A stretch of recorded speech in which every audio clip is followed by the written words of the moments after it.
Welcome to Forensic Friday, where we examine the intersection of true crime, psychology, and the heart of being human in the middle of it all.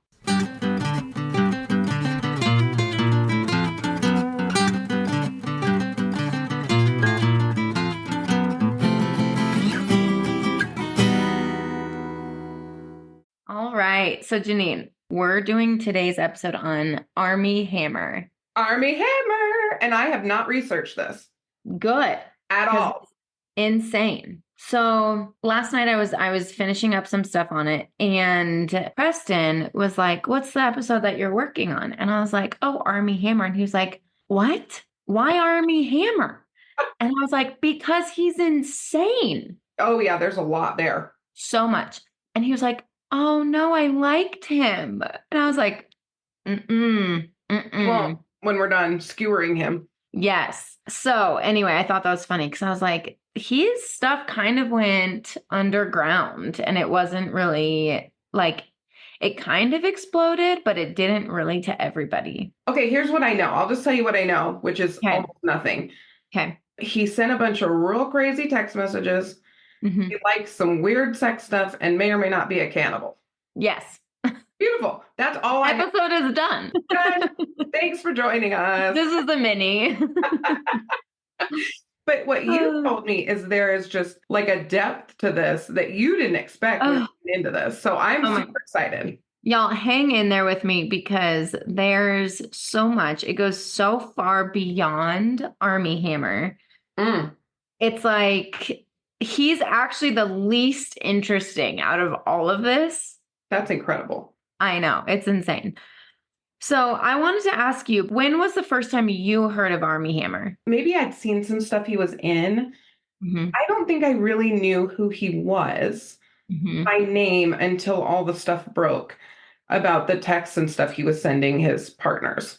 So not until all the weird stuff came out. I don't think I was super aware of him. Yeah, I wasn't either. The only thing that made me aware of him is because Preston loves hunting shows. So Right. He watches this show called Bear Grylls. Oh, I love Bear Grylls. I can't like when he eats anything, though, because it's usually a bug of some sort. I know, it's super weird.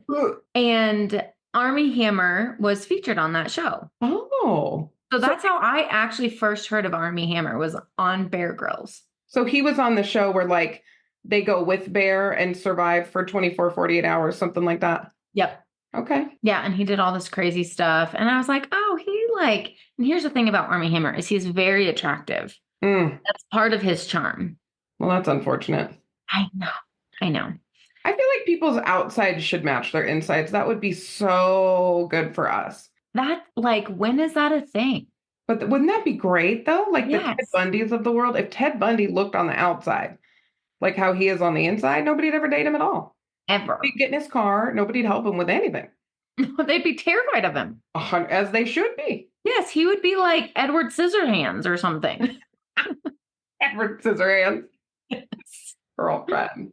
Also, really quick, we got to do like a quick plug on our sweatshirts here. Yes. Y'all, I held off on purchasing one of these sweatshirts. So my friend turned me on to them, but I was like, yeah, no, because they were pricey. And I was like, I have so many sweatshirts. That's the last thing I need.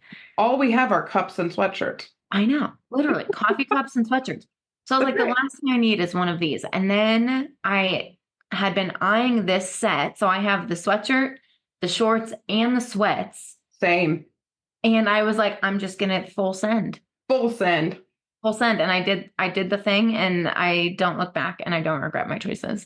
Well, and you look so cute that I'm like, oh, well, I got to get in on that, right? So I know. I bought the exact same thing.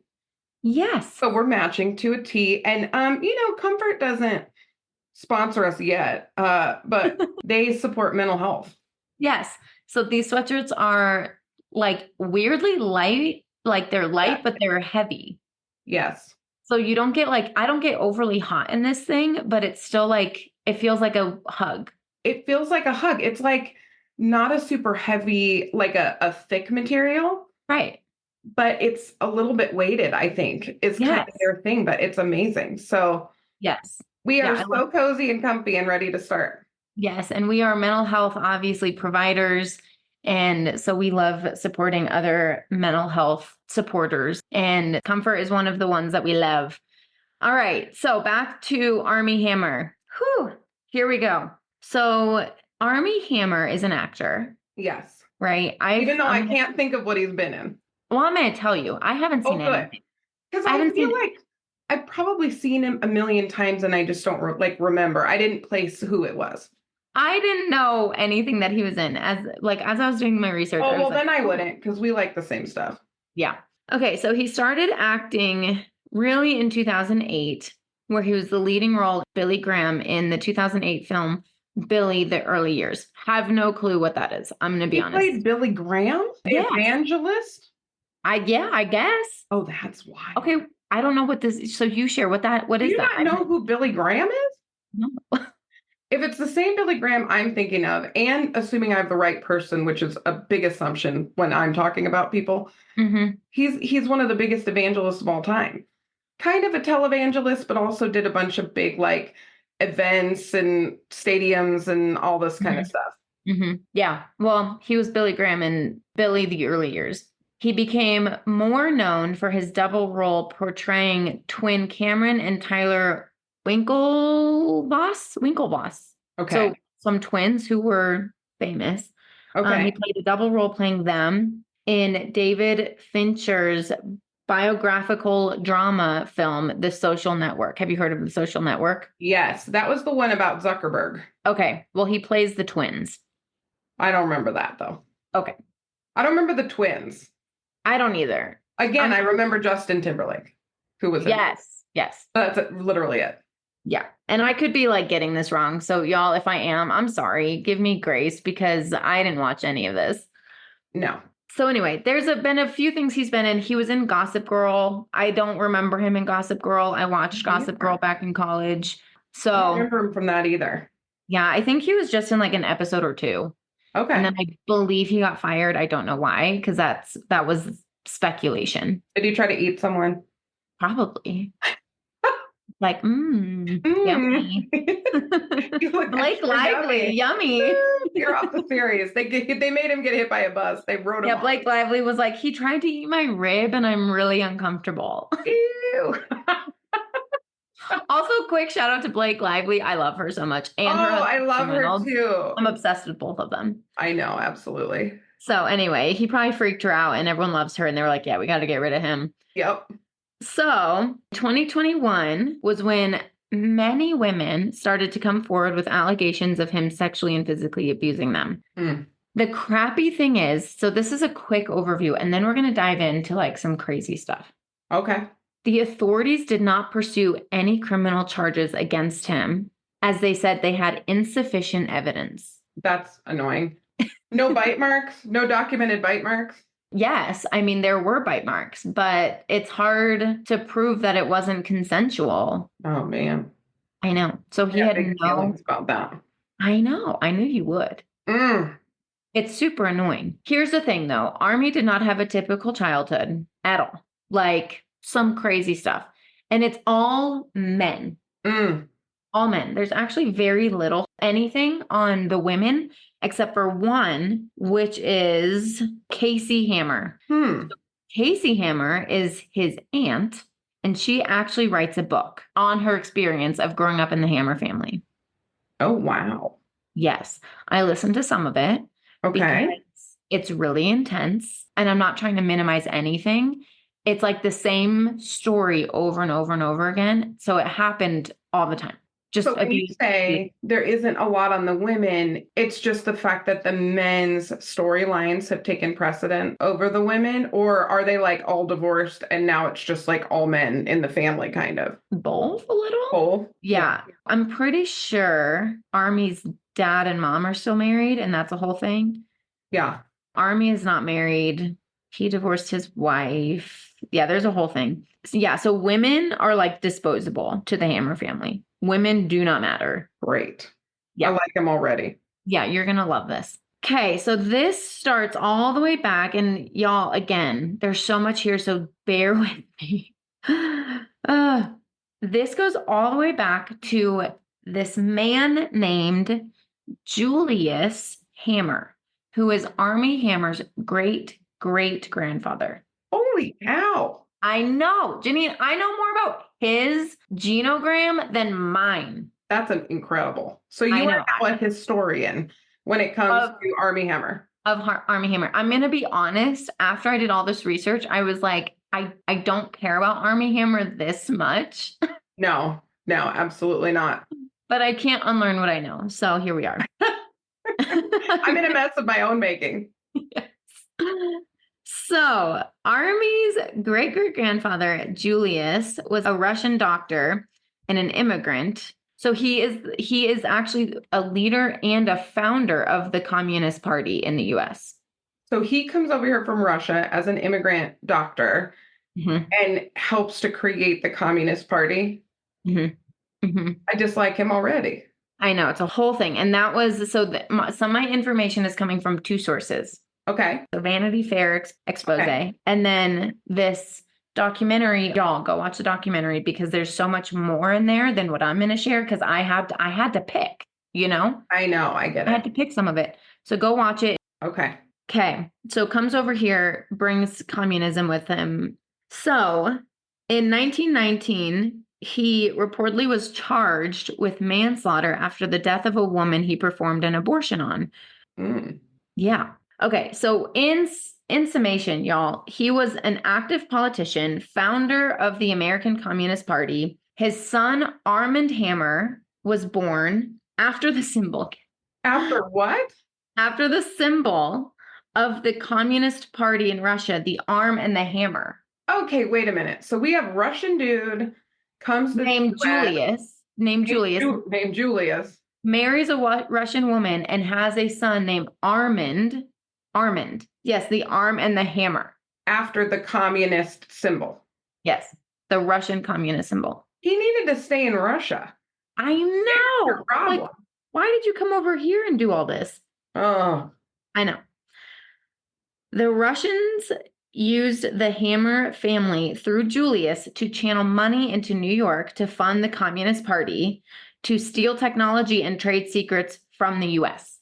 Okay, yeah, this is definitely going in a direction I did not expect. I know. If you guys can see me, I do weird dances when I get excited. And I know. This is wild. Yes. Welcome to my world over the last couple weeks when you were like, where's Armie Hammer stuff? I'm like, I'm working on it because there's so much. I did not think we'd be talking about communism this morning, and yet here we are. You know, surprise. Wow. I know. Okay. So Armie Hammer. Armie Hammer was used by his dad to collect information from the KGB and was an agent for the Soviet Union. So he was kind of operating on behalf of the KGB in New York. Armand, the son. And who in their right mind would want their child to have that job? Do you know what I mean? Like what a narcissist. A narcissist. And a borderline sociopath. Yeah, it's looking more and more like that. Like Janine. Okay. I'm listening. I know. So Armie Hammer, so this is Julius's son. Okay. So Armand is the great grandfather to Armie. Okay. It gets confusing. I had to double check my stuff numerous times. Oh, yeah. It's a whole thing. I gotcha. Yeah.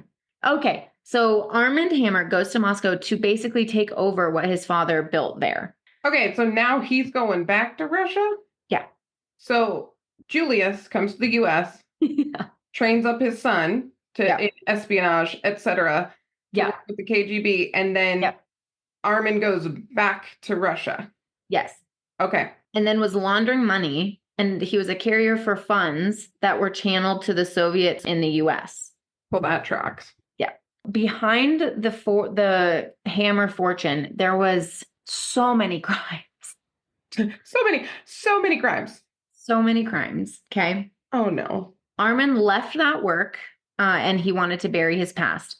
He had a Russian wife and a Russian son. He divorced his wife. Oh my gosh. And took a paternity test for his son because he was embarrassed to have the son he had because he was Russian. Okay. That's how much he wanted to, quote unquote, bury his past. So Armand, who went back to Russia, decides, you know what? I'm not about this KGB life anymore and the money laundering. Yep. Divorces his wife and then tries to figure out if his son is really his son because he'd prefer to not have a Russian son. Correct. Oh, this is some messed up stuff. Yeah. I'm gonna need more coffee for this. I know, you and me both. Mm-hmm.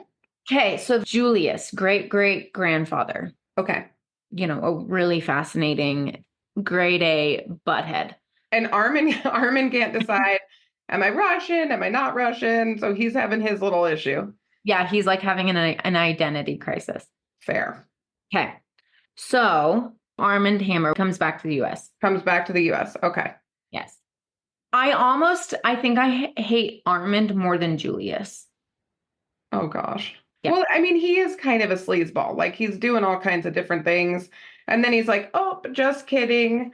Wife and son, we built this whole life, but I'm not about it anymore. Did he bring his son back to the US with him?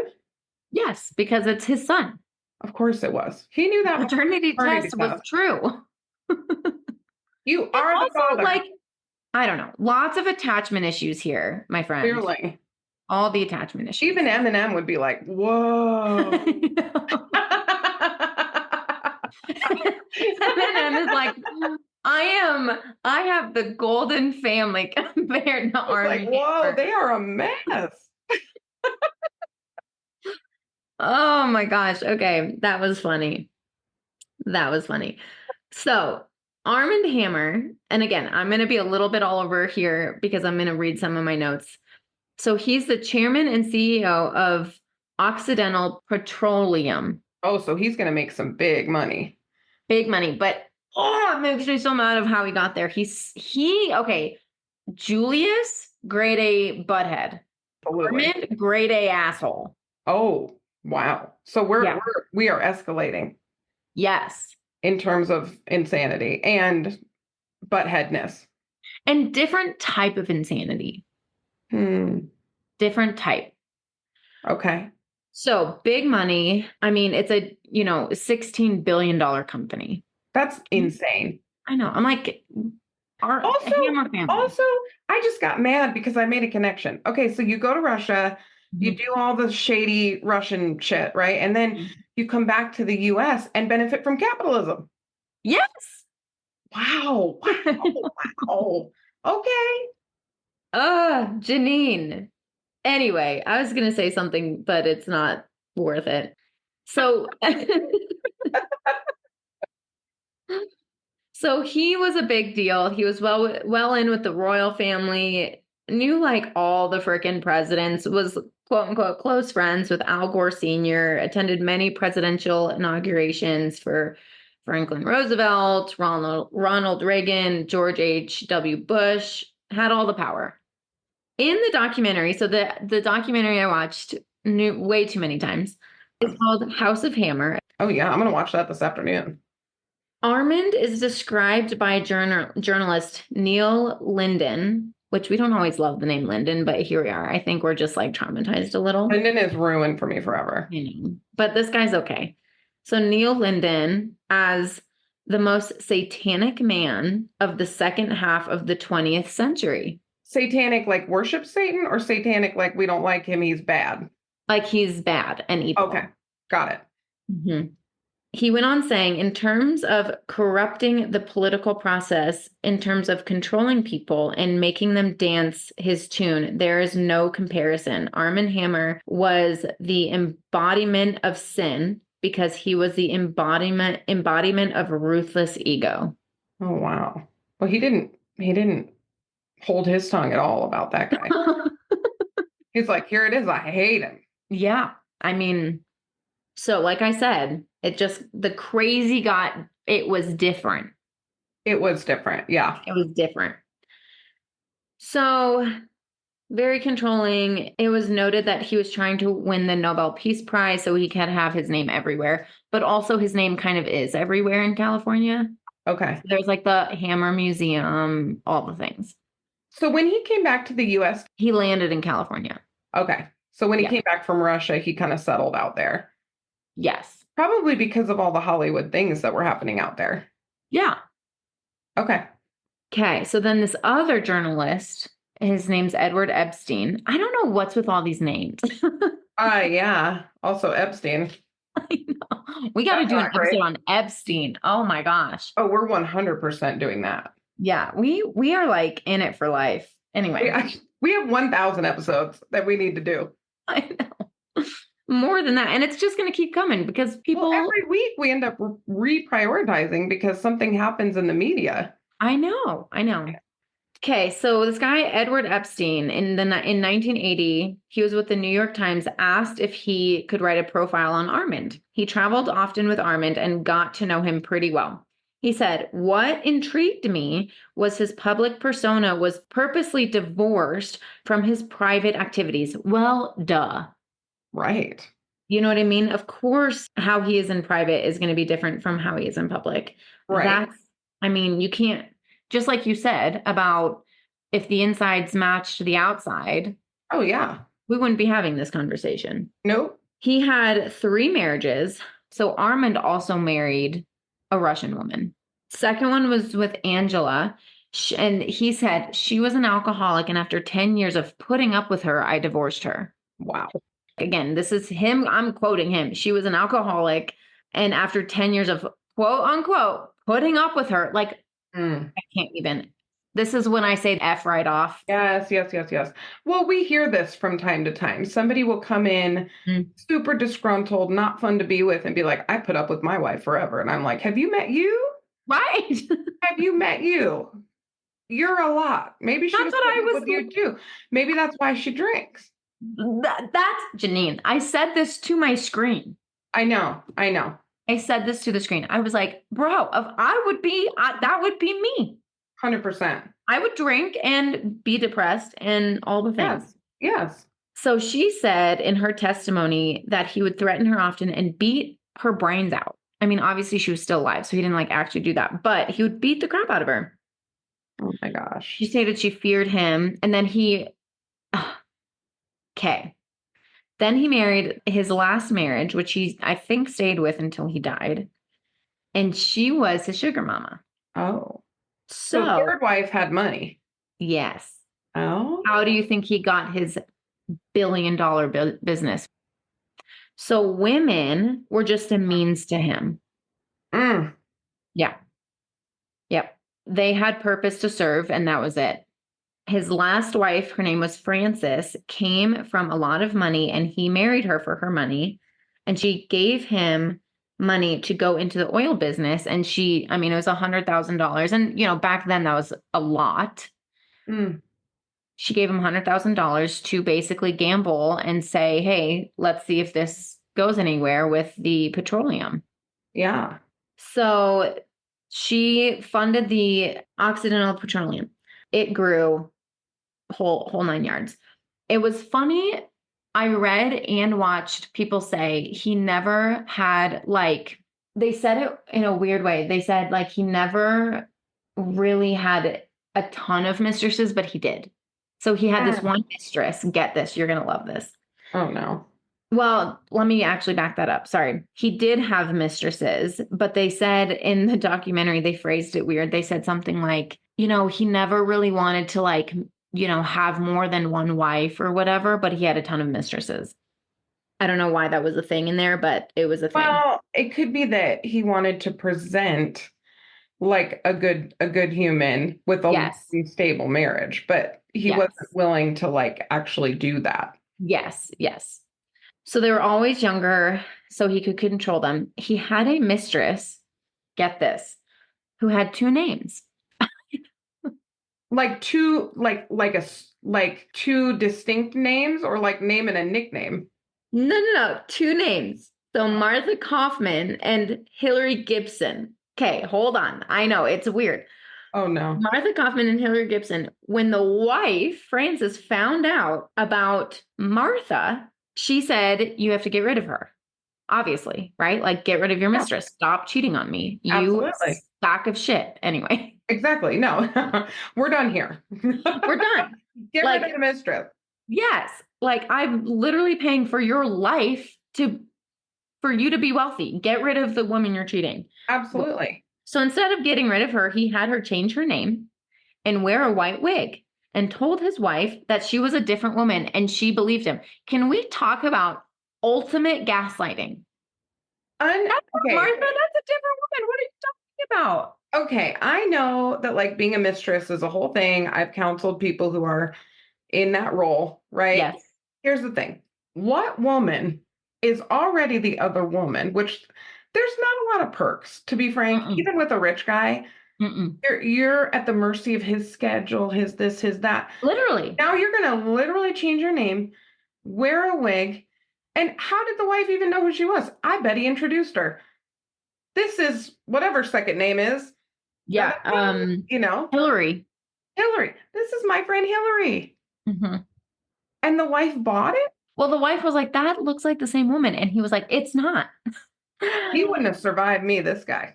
Oh, I know. So bad. It's so bad. So Martha/Hillary was under his thumb, as you just said, right? Like at his beck and call. He had a tracker on her. He made sure that she was not with other men. Well, he probably hurt her too. Like if he's beating his wives, hurting his wives, he's hurting his mistresses. Well, he didn't physically abuse Frances, from what I gathered. Okay. Yeah. Because she's everything. She's funding his world. That's true. So he's not going to put it like beating up your bank account. You probably wouldn't. Exactly. It's like biting the mouth that's feeding you. You know? So I don't think he physically, but obviously gaslit the crap out of her and, emotional abuse, I'm sure. But yeah, so she had to be available whenever he needed. He would obviously cross sexual boundaries and didn't care, even if she felt humiliated, right? And so I want you to keep that in mind. He would cross sexual boundaries and did not care, even if it was starting to see some weird sexual behavior. Weird sexual behavior. That was not okay with the partner. Correct. Yes. Correct. And you and I, last year when we went to our DVOMB conference that we're actually speaking at this year. Yep. I can't remember the title of what we listened to or the name or the presenter's name, but that whole thing on like sex trafficking and the difference of like consent, like actual consent and sexual deviance versus like consensual sexual activity, all that stuff. Yes. Well, and there's a difference between compliant and consent. Yes. Right. So sometimes these women would fall into compliance. Yes. Because of like fear or, Oh, absolutely. These men had a ton of power. Yes. So whole thing. Okay. Armand, and I'm jumping ahead here a little bit. Armand died at the age of 92. Oh, he lived a long time for such a bad person. I'm like, how did you live so long? Anyway. He had 92 years of his nonsense. I know. When he died, he left his granddaughter, which is Casey, who wrote the book. Oh, okay. He left his granddaughter $250,000, his son $5,000, and then his grandson, so Casey's brother, which is Michael, that's Armie's dad. Got it. Left him, his grandson, a car and everything else. So that had to have been, millions and millions and millions of dollars. Yeah. Oh, goodness. He gave a lot of money away, but the remainder of it went to him. He's a philanthropist? He gives money away? I don't know who he gave it to, Janine. I already did such a deep dive on this, but I was like, okay. Okay. You still with me? I'm with you. Okay. We're up to Grandpa. Armie's grandpa. We are to... No, father. Nope. Grandpa. Okay. Because remember, this is where it gets fuzzy. So Armand was Armie's great-grandfather, but it was Casey and Michael's grandfather. Yes. Okay, I'm with you now. Okay, Michael is Armie's dad. Dad. So we are to... Can you guess what the next guy's name is? So we have Julius and Armand. Who do you think... Take a guess of what the next name is. Starts with a J. Julius. Close. Julian. Oh, there you go. And narcissism. And I'm just creating a bunch of me's. Okay. Okay. So Julian's also fascinating and takes after Julius in the sense of he also had a manslaughter charge that he somehow escaped. I don't know how he escaped it, but Julian in 1955 shot his friend at his birthday twice because the friend reminded Julian that he owed him $400. So he's like, hey, bro, when can I get my $400? And he shot him. Julian just shot him. Mm-hmm. Whoa. It's a stretch.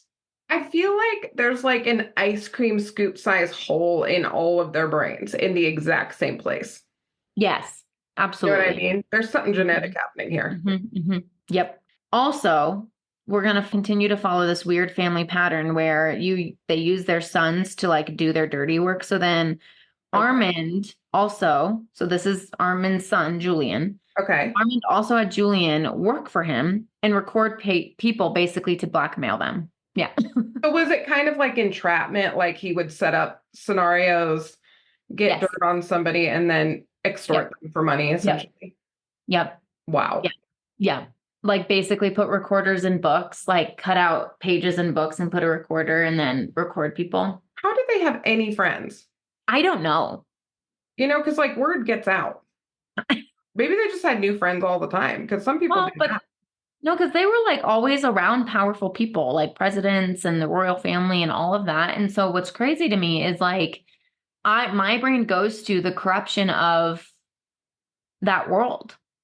Yeah. You know, I mean, look at the presidential elections in the last 8 to 12 years, just pure money talks. Yes, pure chaos and corruption. So you are who your friends are. Oh yeah. Like as it's as simple as that. Yeah. So it was noted that he could not get his father's attention without engaging in really, really bad behavior. So again, Julian to Armand. Okay. Julian could not get attention unless he was willing to do the dirty work. Again, falls right in line. So that's how he would earn his father's approval, affection, whatever. Mm-hmm. Mm-hmm. And I'm going to remind you, this is Casey and Michael's dad, Julian. Yeah. Armie's grandfather. Armie's grandfather. Okay. So I'm speaking from Casey's standpoint, which is why it's going to feel a little fuzzy. Yeah. So Casey said after her parents divorced, Julian, she went with mom and Michael went with Julian. Okay. Bad. Okay. Right. Already bad because the men are just crazy. Yeah. So Casey went with mom, Michael went with dad. Eventually, she was allowed to go visit her father. And like when you listen to her book, and I'm not saying you should, like it's like I said, it's just repetitive. Yeah. But she says in her book a lot, like, I just wanted my dad to love me. I just wanted him to care for me. There was a situation when she was a teen, when she flew by herself to go visit, and dad forgot because he was drunk and high and doing drugs and all the things. And so then Michael had to go get her, and he was drunk when he picked her up. Yeah. So lots of neglect. It's crazy. So here's the thing. So we got grade A butthead. We got grade A asshole. I can't even say on here, Julie. That title would get us censored.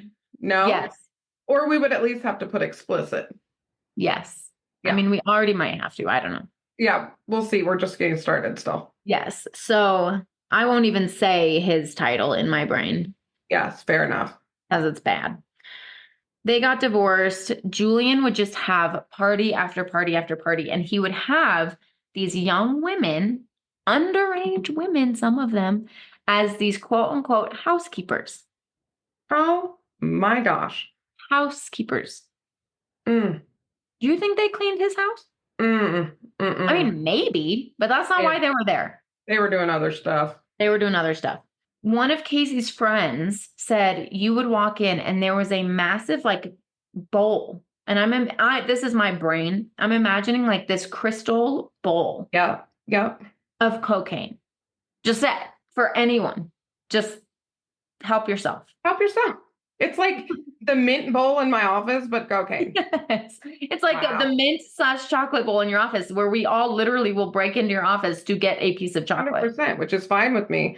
Yeah. But if that was cocaine in a house for all to access. Yes. So Massive bowl of cocaine, just ready for anybody. Young girls, 16, 17, 16, between 16 to 20, My gosh. quote unquote housemaids, housekeepers, sorry, which was code for his girlfriends. So the thing, again, this is Casey, from Casey's perspective. She would go to her dad's house and she would see these girls who weren't much older than her at this point, because she's a teenager, who are just like fondling these older men. Oh, yuck. And getting fondled by them. Like, just disgusting. Ew. I don't even know if I want to say this next part because it actually might get us into having to be explicit. But what I will say is there was, at one point, Casey saw like Polaroid pictures that were taken of a girl doing something to a man. And there was a man. So this is all in the picture. And then there's another man sitting in a chair watching this happen. Oh, man. And she realized the man sitting in the chair was her dad watching. Oh, man. Can you talk about trauma? Oh, that's so traumatizing and just gross. Gross old man doing gross old man things. Ugh, it makes me want to throw up. Yeah, that's not cool. So again, I'm not going to go into more detail on that because it's not good. I mean, just use your brain. You got the picture. So again, women continue to be disposable to the Hammer family. Well, and Casey is in this environment and no one's taking care of her. No one's concerned about what she'll find, see, be affected by, which is awful. Yep. Well, and again, I could go into depths on Julian, but at one point they were throwing this party and the cops came. Cops came all the time, but Casey was there, the daughter, right? And Julian blamed her to the cops and was like, my daughter's visiting. I'm sorry, her music was a little loud. We'll be careful. And she's like crying, like bawling. And this was after him shooting a gun towards her. So they said they were doing target practice. This is crazy, Janine. They were doing target practice. They hand her a phone book and they say, hold it next to your head and I won't miss, because they're shooting at the phone book. And she does it. And it's her dad shooting at the phone book. And it's her dad shooting at the freaking phone book. And her brother. I know. Y'all, if you could see Janine's face. Yeah, I'm mad. I'm getting big mad. Yeah. So they shoot at the phone book. Then the cops show up. Then Julian blames her and says, sorry, my daughter's music is too loud. She's shaking because she just almost got her freaking head blown off. Oh my gosh. And they're like, are you okay? And she's like, yeah, I'm sorry. It was my music. Hoping, and dad wraps his arm around her, holds her close. I'm so sorry, officer, blah, blah, blah. So she's like, okay, like I feel safe now. Dad loves me. I'll just say it was my music. Then they shut the door and he goes back to doing what he's doing. Of course. So just horrible, horrible human. Like I said, I can't even tell you the category that he is in my head because I just can't. No, that's some next level stuff. Yes. So bad. So at one point, Julian starts dating this woman named Kathy Bull. Okay, she is, oh my gosh, I can't even with this. She is the house cleaner, like actual house cleaner. Okay.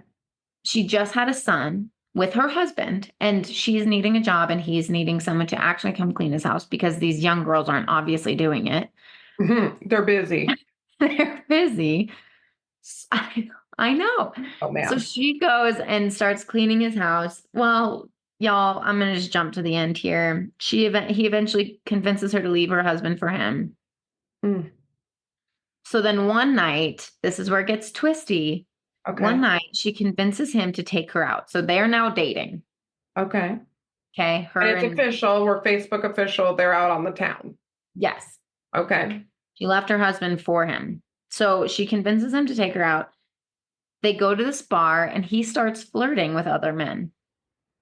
Flirting with men? Other men. Sorry, and there's nothing wrong with that, okay? But like, if you just knew the Armie, the Hammer family, But if this you're is like shooting at women, you are fondling women, minors, minors, and watching other people fondle them having and do sex with things. everything that moves. Yeah, It's a little surprising yeah, when you take your whatever, new toy yeah, out on the town and then yeah. you're flirting with men. That would be surprising behavior. Yes. Wow. Starts flirting with men. And then Kathy realizes we're at a gay bar. He took her to a gay bar. Okay, so that's like abusive and power and controlling. Because again, go to a gay bar. That's not the issue here. You do you. Don't take this person that you've just agreed to take out on the town for like the first time to a gay bar and then hit on men. Mm-hmm. And she gave up her husband and I don't know if she had kids or a family or whatever, but she Had the baby. She had a baby. She had a baby. So she's She had a baby with her ex-husband now, right? so she's giving that up to be with this guy, and that is his first order of business as an official couple. Yep. Oh wow. So she gets a cab and He's she goes sadistic. home. That's What? sadistic. Oh yeah, no, it's sick. It's sick. It's sick, yeah. So she gets a cab. She goes home. He also gets a cab because he realizes she's leaving and goes home too. He pulls up, and obviously it's a man driver. I shouldn't say obviously, but it was a man driver driving her home. Right. And he pulls a gun. Oh gosh. Yeah. And she said he always pulled guns. He always pulled guns on her. So at one time when he did pull a gun, they wrestled. He shot it. No one got shot, thank God. But her son, who was, 9-ish months old at this point, was in the same room. Oh my gosh. So she was like, I'm out. Bye, psycho. Well, blatant disregard for human life. And here's the thing. We're getting shirts that say, here's the thing. I know, we're gonna have to. So here's the thing. What's so crazy is these women stay with them until it gets so bad that they are traumatized, potentially needing to check themselves into a mental health rehab. 100%. Right? Like blatantly ignoring all these insane red flags because these men are so powerful and manipulative and abusive, right? Like we talk all the time about how it's so hard for victims to leave. Oh yeah. Right? Like now you add power and money and it's a whole thing. And you're eroding somebody's sense of value every time you do these things. You take them to a gay bar and your first night out with them, like that kind of stuff. Yeah. You're making them feel worthless. So they have a hard time leaving until you shoot a gun with a 9-month-old child. And then she's like, we're not doing this anymore. Yes. But she wouldn't leave for her, but she might leave for the child. Yes. Well, and here's the thing. You pull out a gun enough times, you're going to get shot. Someone's going to get shot. Absolutely. Yeah. That's just how it goes. Right? Absolutely. Yeah. Because you got to escalate somehow. Well, and this is escalation over time that we would expect to see with domestic violence anyway. His attempts at power and control are getting more and more intense. Yes. Yes. Awful, awful, awful, awful. So at this point, Julian and Michael hate each other. So Michael's his son. Yeah. Right. And Michael is Armie Hammer's dad, but Yes. Michael has not had children yet. So this is pre-Armie. Correct. Okay. So Julian and Michael hate each other. They would get into physical fights often. At one point, Julian told Michael, he said, I will give you $1 million for your girlfriend. Oh my gosh. Get this though. So they get into this physical altercation. The police just separate them and say, cool it, boys, go home. No one gets arrested. They drive home drunk, and Michael's girlfriend goes with Julian and stays with him for like months and then realizes he's not going to pay her. So then she bounces. Oh, he offered the girlfriend. No, he just offered him, Michael, money. But then she's like, well, maybe I'll get the money if I go. Because he's not going to give it to Michael. This is like that movie Indecent Proposal. I've never seen it. Oh, okay. We'll talk about that in the future, but that's nuts. Yep. So like, this is just painting the picture of the chaos. And I'm going to be super honest, Janine. I think we're at a point where we're going to have to do a part 2, and it's going to be a full episode because I still have Michael and Armie to get through, and Armie's almost his own episode. Oh yeah, we're going to have a part 2 for sure. Yes.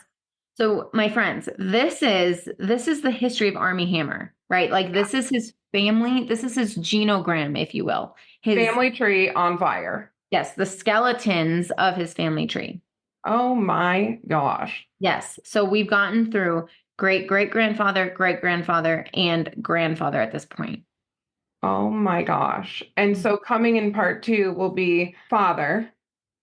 So yep. Michael and Armie. Oh my. Also, can we note that Michael's the only one with a different name? Yeah, that is kind of interesting. Because Armie is named after Armand. Also weird that Michael would name Armie after Armand. Yeah. Because the men in this family. Well, no, but get this though. Armand, Michael's grandfather loved him. That's who Armand left his money to, was Michael. Skipping over Julian. Yes. The men in this family are nuts. Insane. Janine. There's some genetic code stuff here. Yes. So really quickly. Yes. What are you thinking with all of this? I don't even know. I mean, I'm just trying to wrap my head around the trajectory, the Russia connection, the intergenerational stuff. You know, we're learning so much about gene expression and what that has to do with history and trauma, because it writes something on us. And so I'm thinking about these men all in this genetic line and how the trauma of the one flows to the next, flows to the next, flows to the next. So it is putting Armie in a different context for me, probably, than just bad behavior. Like this is sickness over generations. It does not excuse any of his behavior, but it will be interesting to see how it influenced who he became as a person. Yes. Well, and like you're saying, like there's this, ice cream size scoop taken out of all of their brain. Yes. That's like, there is a genetic factor happening of antisocial stuff. Which we know is nature and nurture. Yep. And there is actually quite a bit of nature in some of these disorders. And so it makes sense that you grow up in an environment like that and potentially have this genetic piece that's been altered by the trauma. Sort of, I mean, it's starting to make sense in a really sad way. I know. Exactly. That's what I kept thinking. A deep dive. I feel like on Instagram, after this episode drops, you're going to have to draw a family tree. Or I will in my pink marker. I'll bust out my pink marker. We'll do a flow chart again with a pink marker. Love it. I'll help. We'll post it online so that you can actually see. We'll just diagram it all for you so you can have it clear for part 2. Yes, that's perfect. So there you are, Janine. Woo! I know, it's a lot. You did your homework, bud. I know. Oh my gosh. Okay, well, we will see y'all for part 2 next week. Perfect. Thank you to all of our forensic friends, and we love you all. Bye. Bye. I'm Janine. And I'm Nat. And as always, thanks for listening, and join us next week for more crime, psychology, and heart.